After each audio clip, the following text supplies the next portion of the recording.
चाललेला आहे त्या भ्रष्टाचाराचा आका तो आपल्याला संपवायचा आहे। मी यांना मत तुम्हाला मागतोय, तुमच्या विश्वासाला एक देखील माझी बहीण किंवा माझा भाऊ तडा जाऊन देणार नाही। हा देखील माझा शिकवणीतनं आम्ही पुढे गेलेलो आहे। परवाच आमचा सुनील शेळके काय समाज जमला होता, 5 दिवस नवीन वर्षाचं स्वागत विठ्ठल हरिनाम सप्ताहाच्या निमित्ताने तिथं चाललेलं आहे। रोज 25, 30, 40 हजार समाज तिथं जमतोय आणि नवीन पिढीला देखील साधू संतांचे विचार ऐकवण्याचं काम तिथं होतोय।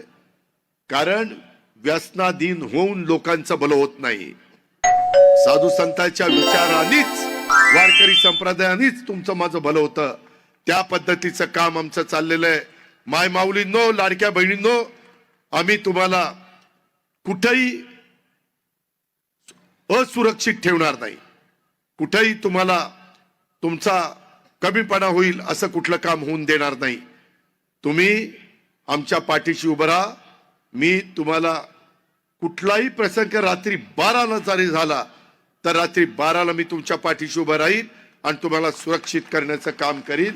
या पद्धतीचं काम आपण पिंपरी चिंचवडच्या मध्ये जी 8-9 वर्ष आपली जी काही बदनामी झाली, आपल्या इथं जो भ्रष्टाचार झाला, आपल्या इथं जो कर्जबाजारीपणा आपल्यामध्ये करण्यात आला, त्याला दूर करण्याचं काम आपल्याला करायचं। ती धमक आणि ती ताकद आमच्या सगळ्यांच्या मध्ये आहे।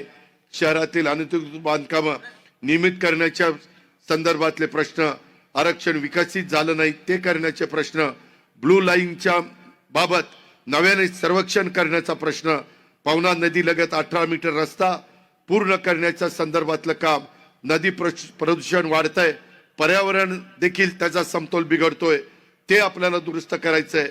पिण्याचं पाणी दूषित होतंय, ते आपल्याला स्वच्छ निर्मळ पाणी द्यायचंय।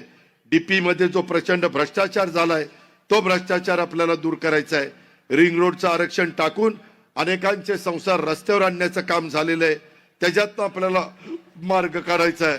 रस्ते अतिक्रमणाच्या विळख्यात अडकलेले ते आपल्याला सोडवायचे।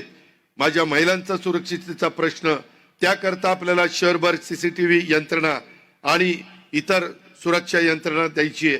नागरी समस्यांचा प्रश्न ऐरणीवर आलेला आहे, तो आपल्याला सोडवायचा आहे।